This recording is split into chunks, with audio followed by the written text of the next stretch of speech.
Hello and welcome to another episode of Taking Control of Cancer, the podcast brought to you by the North East London Cancer Alliance. I'm Steve Bland, and think of this podcast as a bit of a how-to guide to help you overcome common myths, fears and barriers to cancer prevention, diagnosis, treatment and care. In this series, we try and give both patients and healthcare professionals tangible things that they and you can do to help when it comes to cancer. And while we know that not all cancers are preventable, there are things that we can all do to make a real positive difference to the health and well-being of our family, our friends, our colleagues and ourselves. Now, I don't know what it's like where you are today, but the weather is in general improving on occasion, and we're approaching the start of the summer holidays. We're recording this on the 2nd of July, and so we're going to talk all about skin cancer. What can we do to prevent skin cancer? How do we recognise the warning signs?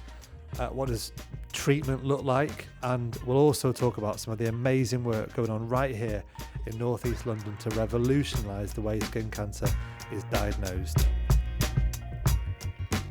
And to talk about skin cancer, I'm joined by two guests. Dr Tom McLeod is a GP in North East London and the clinical lead for the Skin Expert Reference Group here at the North East London Cancer Alliance. Hello, Tom. Hi there. And we've also got Rosie O'Dea, who is a project manager in the diagnosis and treatment team at the Alliance. Hello, Rosie. Again, Hello. You joined us in Harrogate, didn't you? Thanks for having me back, yeah. Oh, it's good to have you back. And it's good to talk about some of the work that you're doing. We sort of touched on a bit of it, didn't we, in Harrogate? But we'll get into it a little bit more now. Tom, first of all, can we just start with a bit of basics about skin cancer? What is it? How common is it in the UK? Thanks, Steve. So I guess skin cancer it's an umbrella term really to describe abnormal changes to cells in the skin, usually as a result of UV radiation, so radiation from the sun essentially. And when the cells have been kind of exposed to UV radiation, it causes them to behave differently. You know, they grow more quickly, they invade local other structures. So that's skin cancer as kind of a broad what it is. But really, I think it's helpful to kind of split skin cancer, and this is how you'll see it in any textbooks or if you go and see a doctor. There's two main groups really. There's the melanoma skin cancers and there's the non-melanoma skin cancer. And it's the non-melanoma which in many ways it's a good thing that it's much more common than the melanoma. And within that non-melanoma group, there's two main types. There's the basal cell carcinoma, which I believe is the most common cancer in the world. And that makes up about 70% of the cases of skin cancer. And then there's also squamous cell carcinoma within that group. And then there's the melanoma skin cancer, which I've described. And, I think if you asked the majority of people what to look for when it comes to skin cancer, they'd say moles, wouldn't they? What else are we talking about when we look at warning signs very broadly? Yeah, so I think probably hanging it off those three main types is the easiest thing to do because they are quite different in a way. And this is, in medicine, there's no kind of everyone is like this, there's no textbook. But if you would see it in a textbook, the most common one that we come across, that's the basal cell carcinoma. That one tends to be slow growing. It's almost, if anyone says, oh, I've got a spot that hasn't healed, or I've got this scab that hasn't healed in the usual way, that should raise a little alarm sign to think that might be a basal cell carcinoma. They tend to affect typically people who've been exposed to quite a lot of sun, not always, and they tend to affect people with skin type like myself. I'm almost the colour of a wall sausage, that's so I'm the pink type, and so.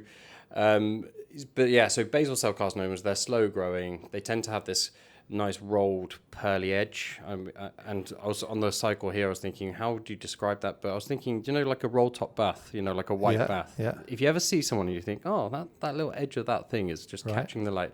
And they often have this kind of central dip, which is like a little ulcer or sore. And that's the thing that they say, oh, this scab's not going away. So that's the basal cell carcinoma in a nutshell.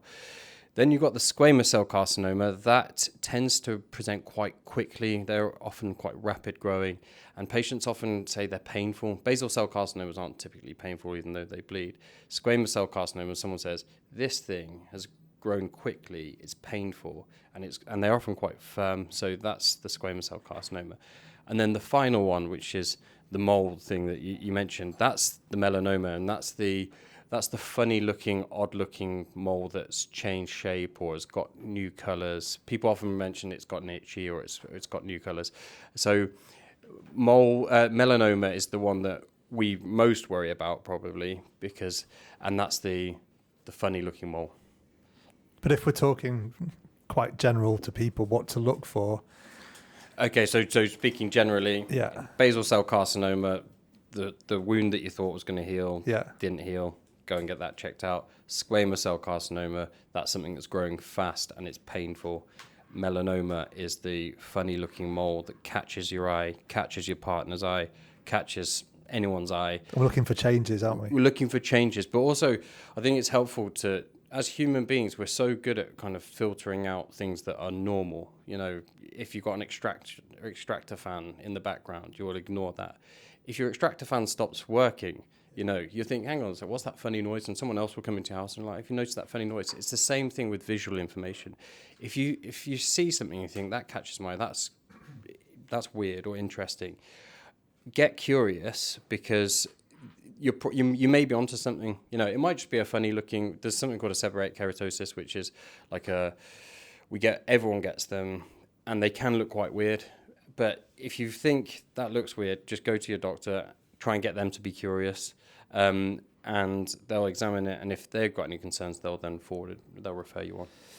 And my last question in the Skin Cancer for Dummies question range was in terms of how to prevent it. You know, we all know, go out in the sun, put your factor 50 on. You know, is it a bit more complicated than that?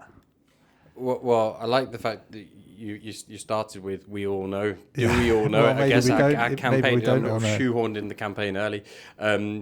So basically, the vast majority of skin cancers that we talk about are more or less a direct result of UV radiation. So to answer your question, how do you prevent it?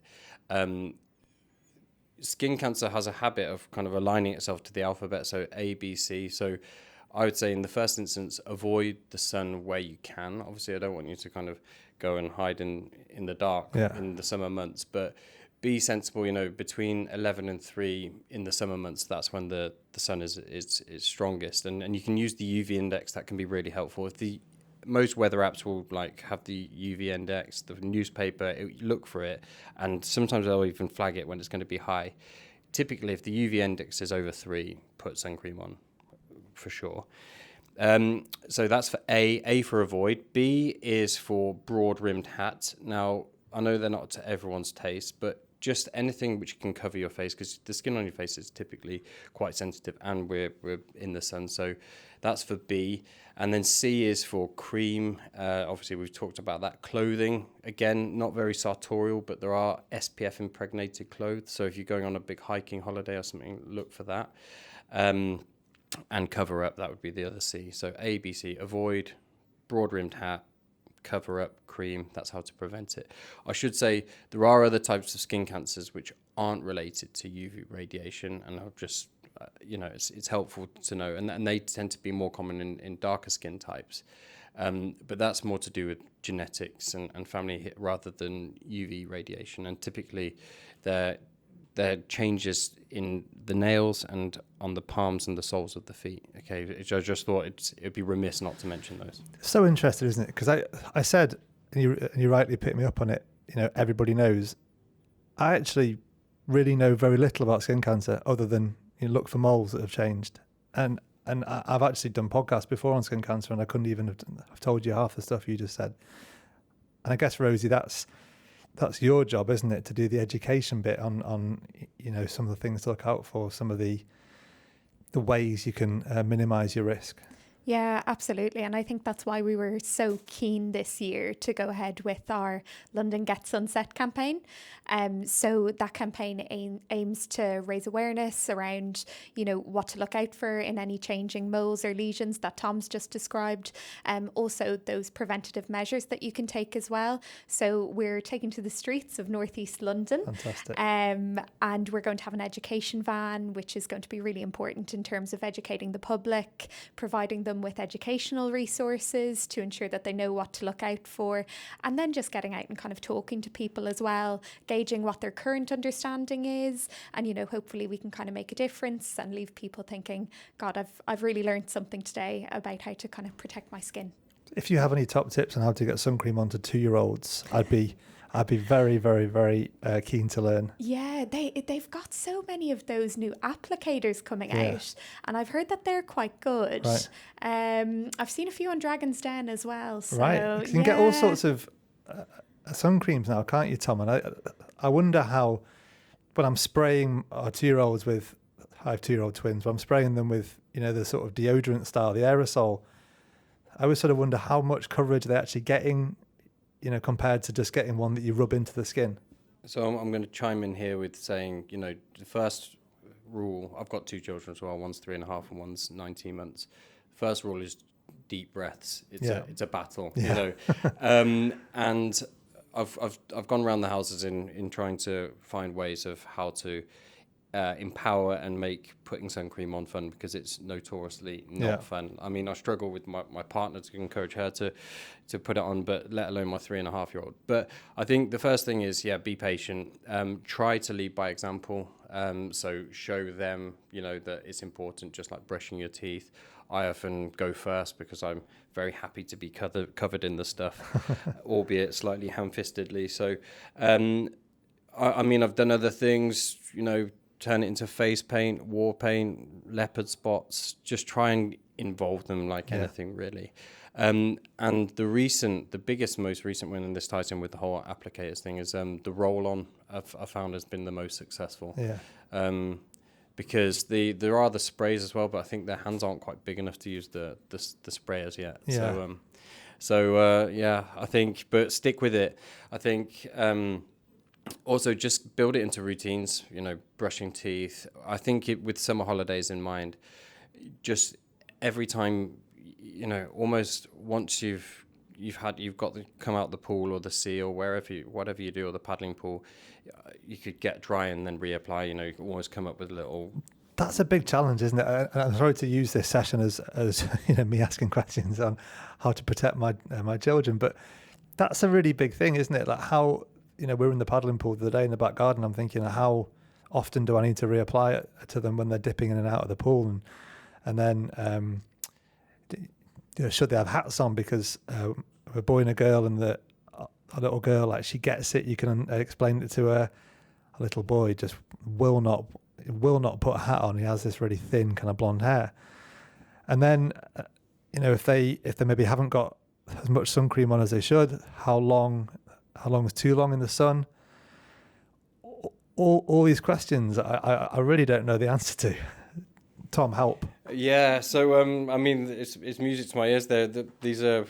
We recently went to the southwest of France, and it was really hot, and I spent most of the time with a watchful eye on my pale children.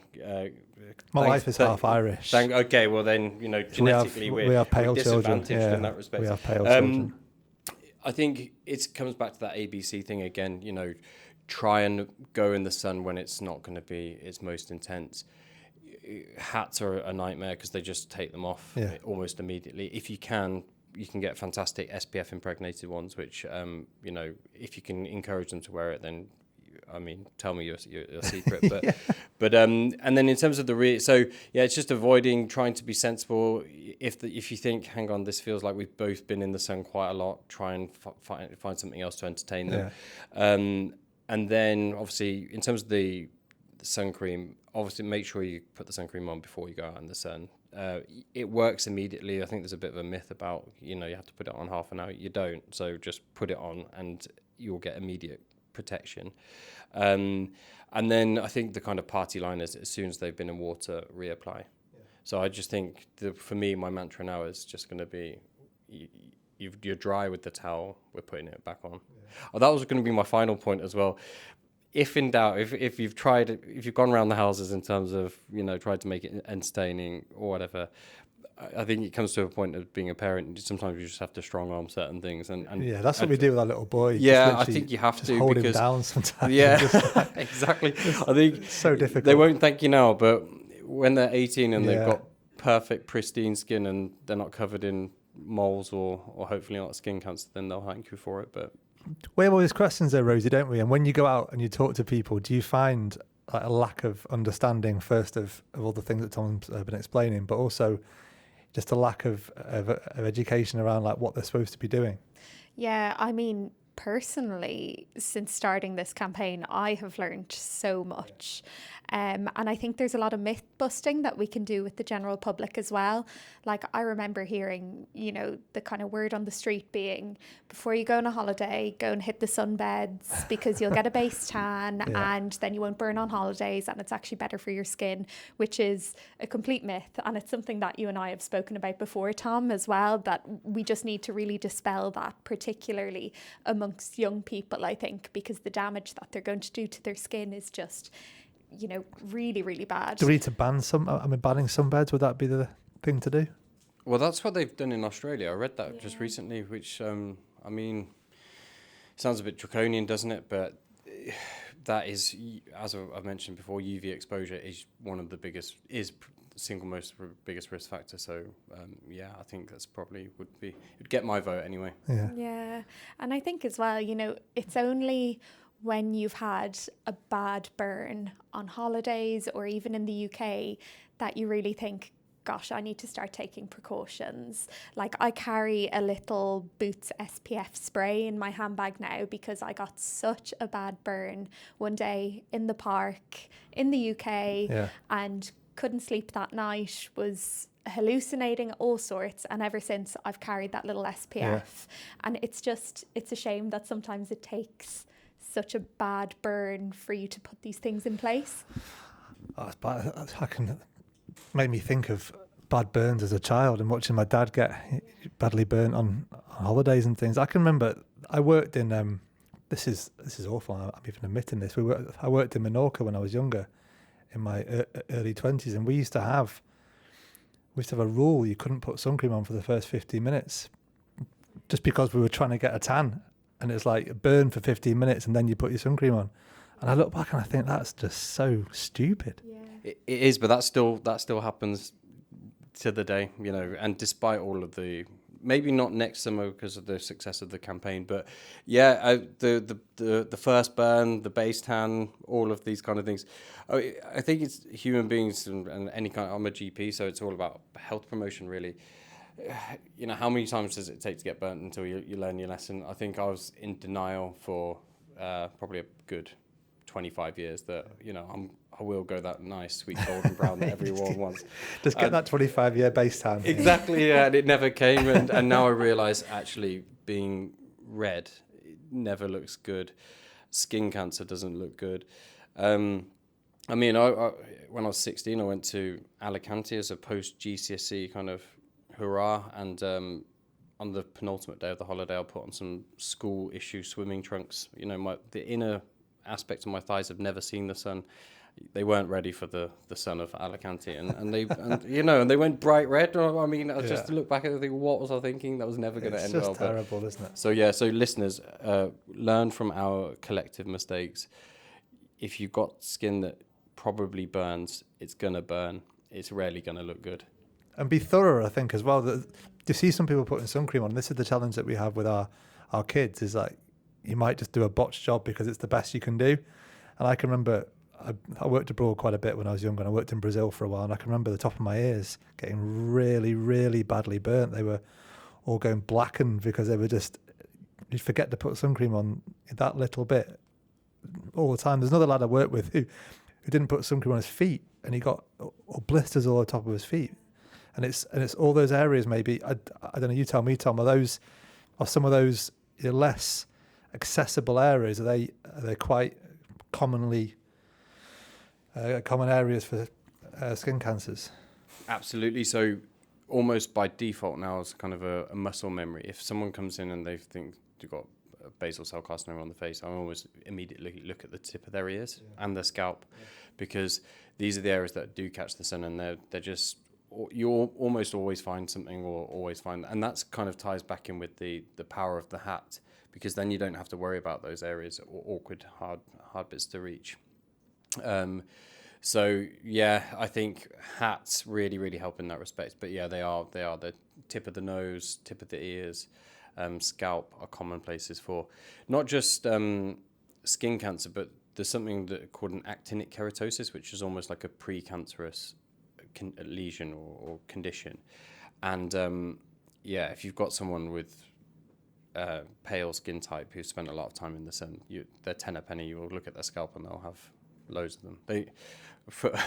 They almost look like cornflakes if you want, the lay person. What does an actinic keratosis? Scaly, flaky, crusty bits of scalp. I find a lot of moisturisers have SPF now, don't they? They have. Yeah, it's quite high. Yeah, makeup, moisturisers. Yeah. So we're encouraging people to like check their foundation, make sure that there's SPF in that. Any beauty products, I think it's an easy win. If it contains SPF, it's great. It's great. Lather it on. We talk a lot in other kind of areas of cancer, check your breasts. You learn how to check different parts of your body. Are we any good at checking our skin, and should we be checking our skin as a regular thing? I think yes, we should be checking it as a regular thing. Like Tom has said as well, if you're used to kind of seeing something and there aren't any changes to it, look at the things that catch your eye, but then also keeping an eye, making sure that anything that is changing on your skin that you're having a chat with your GP about.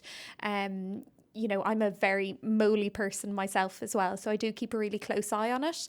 But I think it's also making sure that you're checking the skin of your loved ones. Like we've spoken about, skin cancers are quite common on hard to reach areas as well, such as the backs of the ears, etc. So I think, if there is something on a loved one that's also catching your eye, make sure that you're kind of encouraging them to go to their GP too, particularly if it's someone that, maybe lives alone, doesn't have someone there to kind of help them with that. Backs of the knees as well, that's another one. Backs of the knees? Yeah, right. Backs of the knees. So yeah, I think kind of helping each other out, but also just keeping an eye on our own skin, particularly if you are prone to moles. And that's so interesting, isn't it? Because I'll bet nobody. You sort of put sun cream on your legs, don't you, when you rub on the bottom of your legs? But I bet the back of your knees gets nothing. Yeah. I can see why it's why that would be a common area. We're talking lots of prevention here. Obviously, a lot of your work is in diagnosis and improving the speed and the accuracy of our diagnosis techniques. Tell us about some of the work that you've been doing.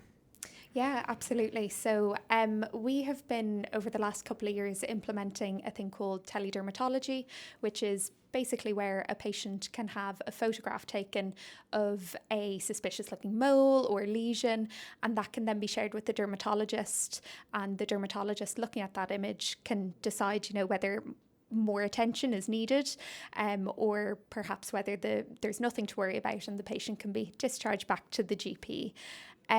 So that's one thing that we've been trying to implement because it's better for patients. They get seen faster digitally by the dermatologist as well. It makes more efficient use of our resources in general, really. And also it can prevent kind of patients having to come in for a face-to-face appointment. So we've got medical photography in some of our trusts.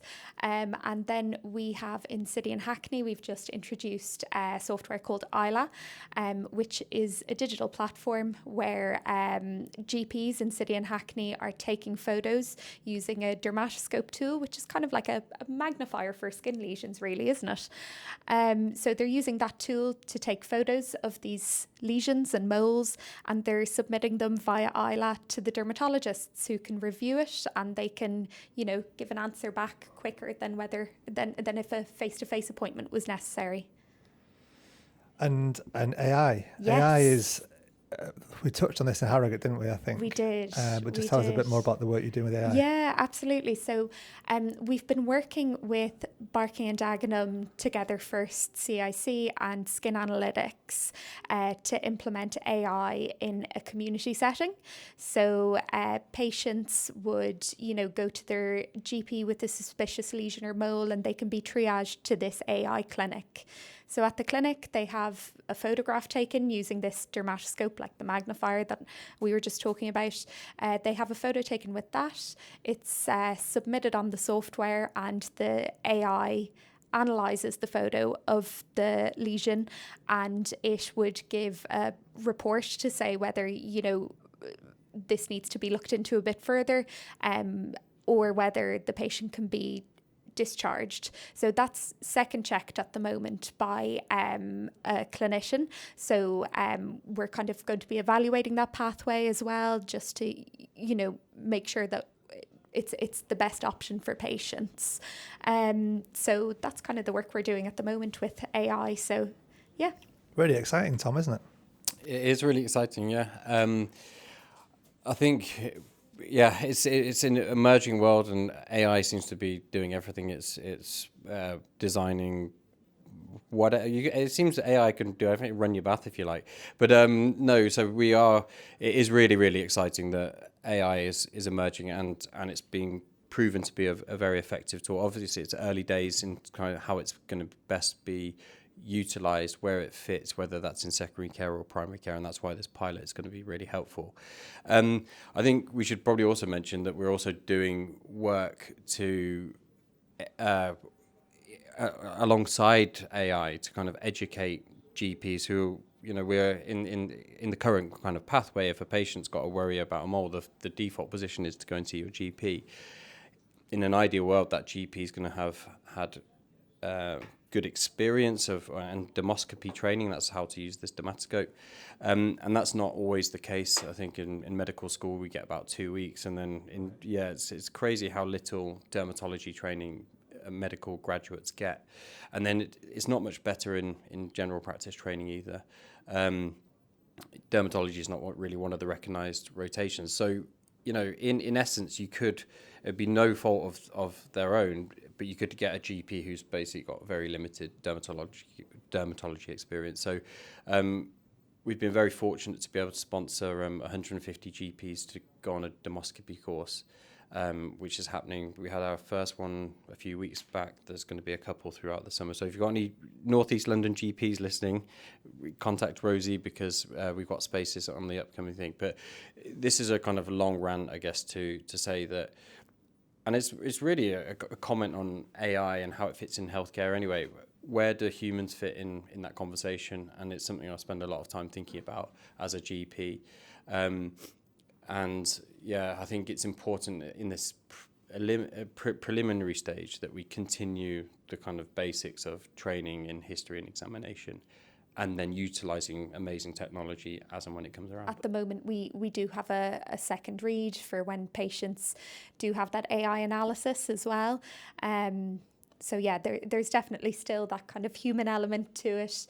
And I think, like you've said, Tom, it's so important that we're not kind of utilising technology and de-skilling our healthcare professionals at the same time. I think there's kind of a nice balance that you can strike between the two of them. And I think that's why that PCDS course that we're working on is so important, because it helps people to identify benign lesions, and also the ones to be worried about and to refer onwards. So I think there's a balance that we need to strike, and we're very conscious of that as well, I think. What does treatment look like for skin cancers of various kinds, Tom? If somebody came to you and was diagnosed with one of the skin cancers you've talked about, what do the treatment options look like, and how have they changed maybe in the last 10 years? Yeah, so I think basically it all hinges on how early you pick it up. And the specific types of skin cancer have different treatments, really. But for basal cell carcinoma, that's the slow-growing wound that doesn't heal. They tend to be the mainstay of treatment for those. Is if they're very, very superficial, you can actually use creams to get rid of them, or you can freeze them off with liquid nitrogen.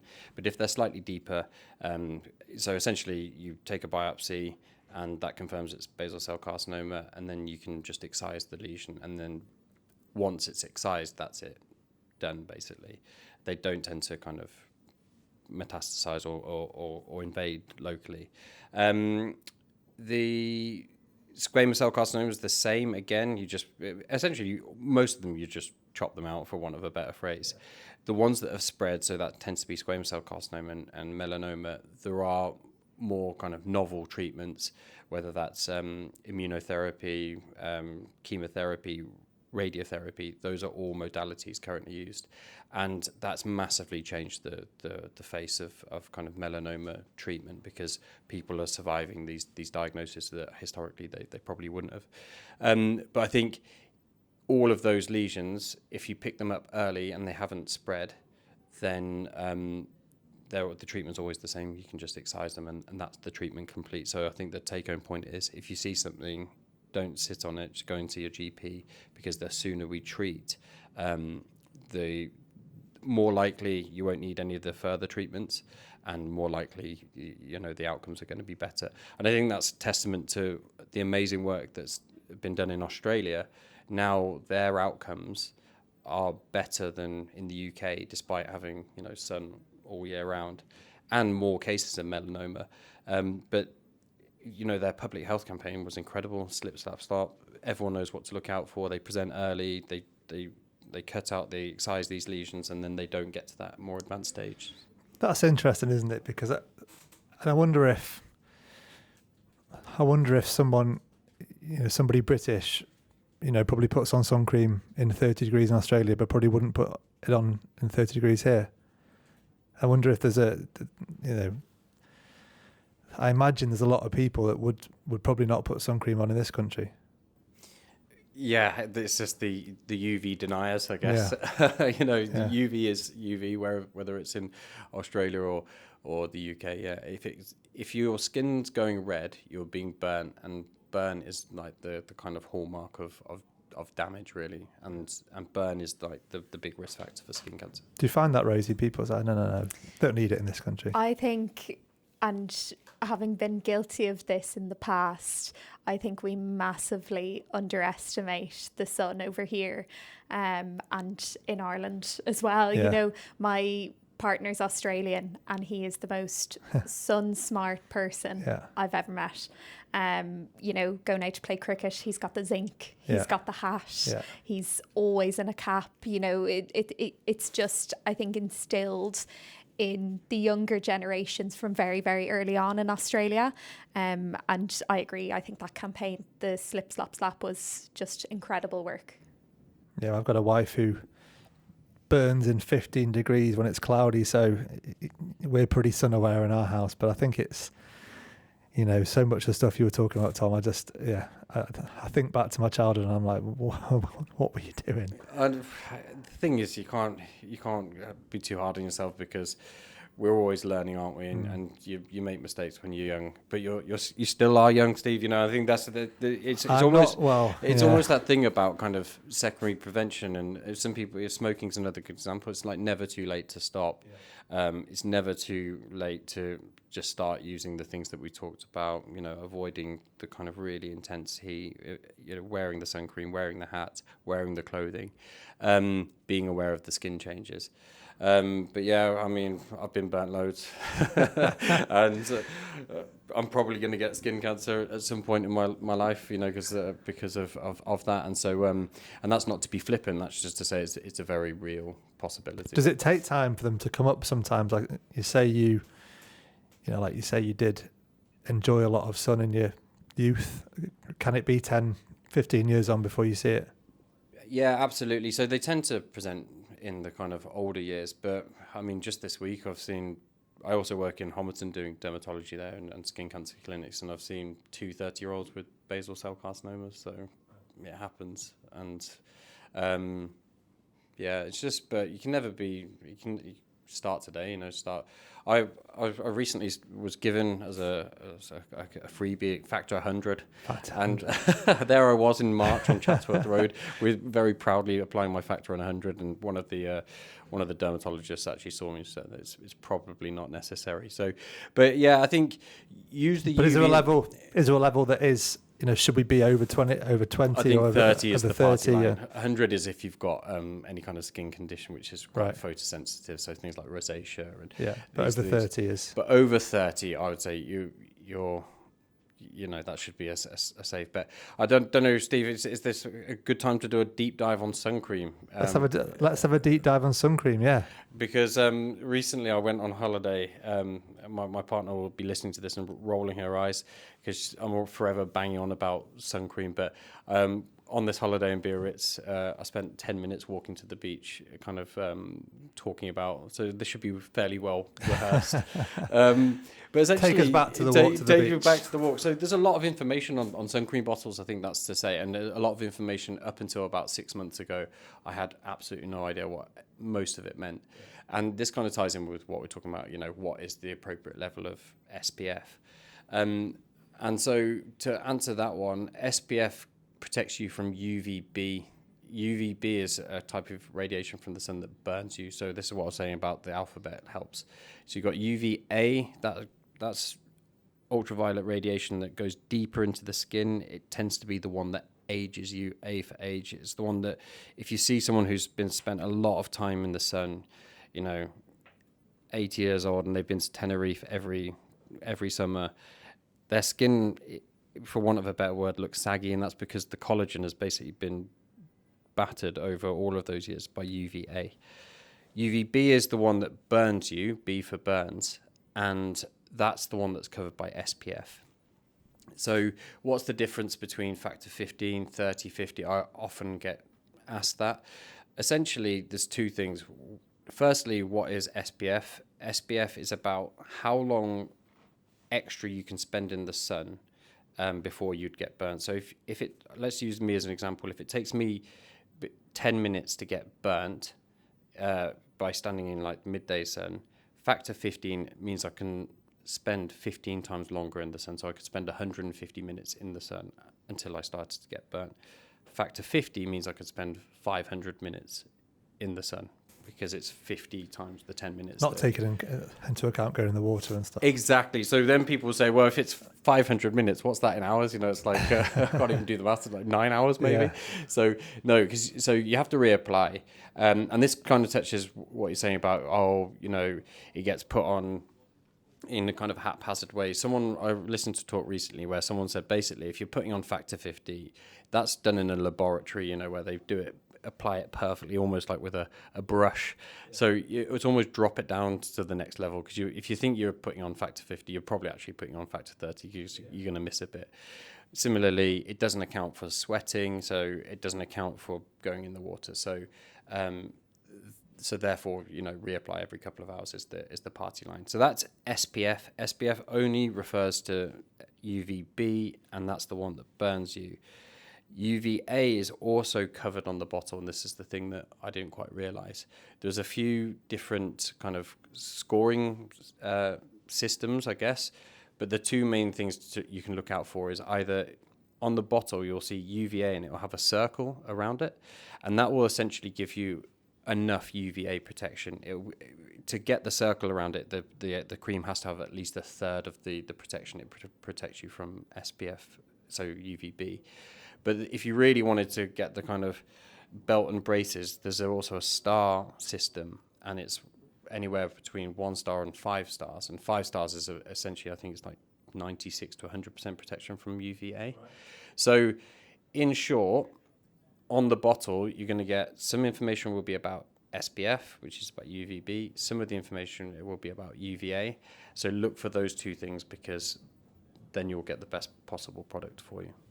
There are 5 of us in the room here. Like, who's ever looked on a bottle of sun cream before? Other than you, Tom. Yeah, exactly. Yeah, so you'll see. There's also an expiry date as well, which can be quite helpful. I'm not sure what happens if it does expire. I'm sure. So just have a look at that, because you get a lot of information. Great advice, and a good way to end. So ABC. ABC, yeah, exactly. It's as easy as ABC, but I think that's a good way to end in terms of looking at abnormal moles. Yeah. If you ever see a doctor who gives you kind of a safety net to think about, it's also ABC, and it actually goes on to D, E, F, and I'll rattle through it now if you like. Go for it, yeah. A is for asymmetry. So typically, if you look at moles or freckles on your body, they'll tend to be like a round circle, for want of a better word. They'll be symmetrical. There are benign lesions which will be asymmetrical, but if it's asymmetrical, so it looks slightly abnormal, that's A for asymmetry. B is for border. Again, if we go back to that nice, round, smooth, circular mole, if it's got like a raggedy, strange kind of border, then that's also abnormal. C is for color. So is it one color? Is it three colors? Essentially, the more colors, the more chaos, for want of a better phrase.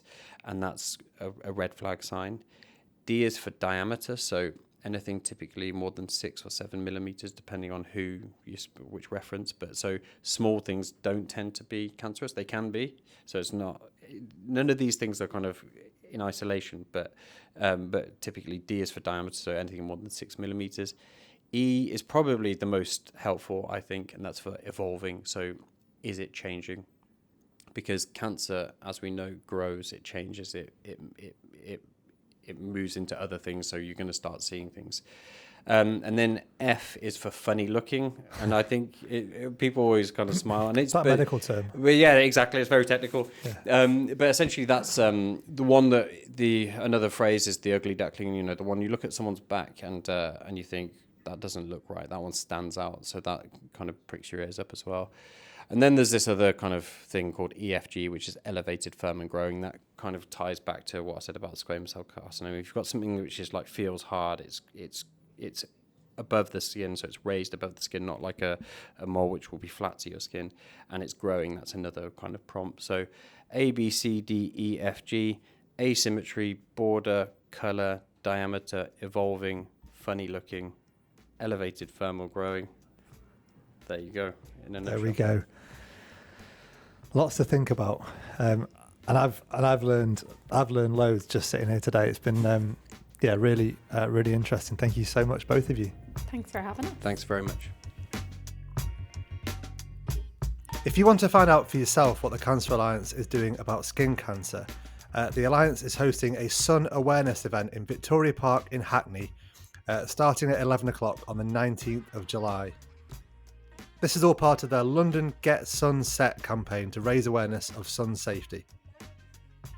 You can come along on the day and you can win tickets to the All Points East Festival. More information is on the Cancer Alliance website at www.nelcanceralliance.nhs.uk/LDN-get-sun-set.